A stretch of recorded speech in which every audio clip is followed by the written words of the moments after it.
तुमचा जो काही जॉब आहे त्याच्यात तुम्ही ठरवलंय का की तुम्ही आयुष्यभर पुण्यातच राहणार आहे? कारण मी असेही कपल्स बघितले आहेत की ज्यांनी आयदर नवऱ्याने किंवा बायकोनी हट्ट धरला की पुण्यात घर पाहिजेच आहे आणि 2 वर्षात बंगलोरला जॉब लागला, ते शिफ्ट झाले, आता बंगलोरला काय परत घर घेणार का? सो आजकाल एवढं डायनामिक झालेलं आहे जॉब मार्केटसुद्धा की जोपर्यंत म्हणजे त्यांना एक सेटल व्हायचं आहे, आता मी ठरवलं की मी पुण्यातच राहणार, ही फेज जोपर्यंत येत नाही ना तोपर्यंत घर घेणं तर अतिशय मूर्खपणा असेल. ओके, सो तेव्हा तर तुम्ही रेंटवरच राहिलं पाहिजे. हा खूप महत्त्वाचा पॅरामीटर आहे. करेक्ट. घर असावं का असावं, ओके ठीक आहे, मग तुमच्या गावी घ्या ना.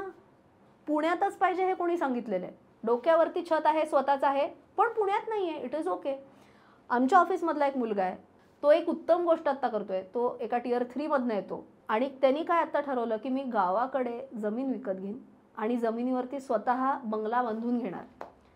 मी त्याला विचारलं किती खर्च येतोय बंगला बांधायला? तो म्हणला दुमजली घर जरी मी केलं तरी 40 लाखात बंगला बांधून होतोय. आता तू मला सांग, पुण्यात जर 40 लाखाचं बजेट ठेवलं 1 RK वगैरे येईल. मग आता जर मुलगी द्यायची झाली तर स्वतःचं घर आहे का? आहे, ओन्ड घर. घर काय, बंगला आहे आमचा, फक्त पुण्यात नाही, माझ्या गावाकडे आहे आणि माझ्या नावावर आहे. पुण्यात I prefer to stay on rent. So emotional angle पण टिकटॉफ आणि प्रॅक्टिकल अँगल पण टिकटॉफ.